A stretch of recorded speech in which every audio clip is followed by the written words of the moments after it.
Good evening, this is Ankita Singh, and you are watching Channel 6 Network's 9 pm bulletin. Let's take a look at the top stories of the day.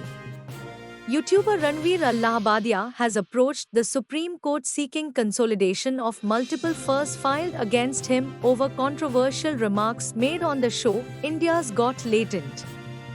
The petition aims to streamline legal proceedings and avoid multiple litigations in different states. In international developments, India has reaffirmed its commitment to a bilateral resolution of the border dispute with China, declining US President Donald Trump's offer to mediate. The Indian government has reiterated its stance that border issues with neighbors are resolved through direct engagement. Meanwhile, the Ministry of Home Affairs has sought the President's approval to prosecute former Delhi Minister Satyendra Jain.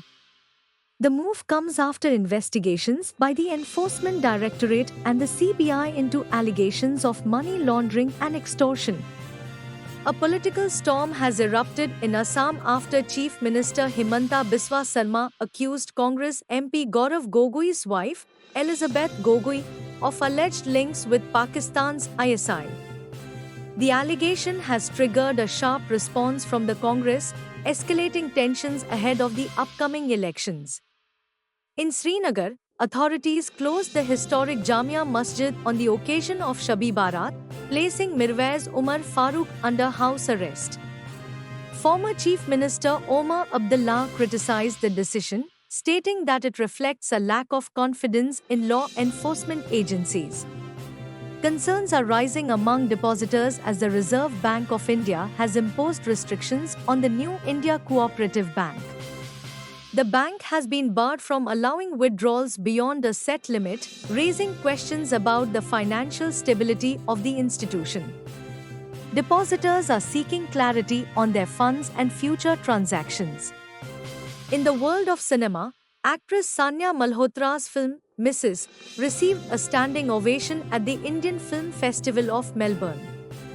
The film, which delves into the evolving role of women in traditional households, has been widely appreciated for its strong narrative.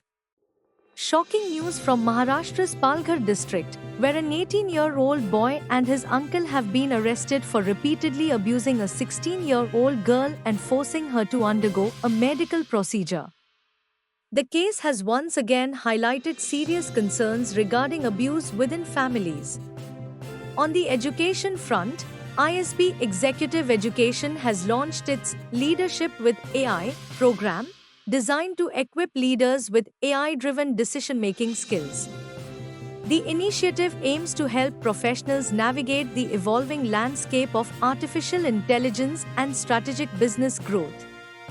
That's all for tonight's bulletin. Stay tuned for further updates and follow us on social media for the latest news.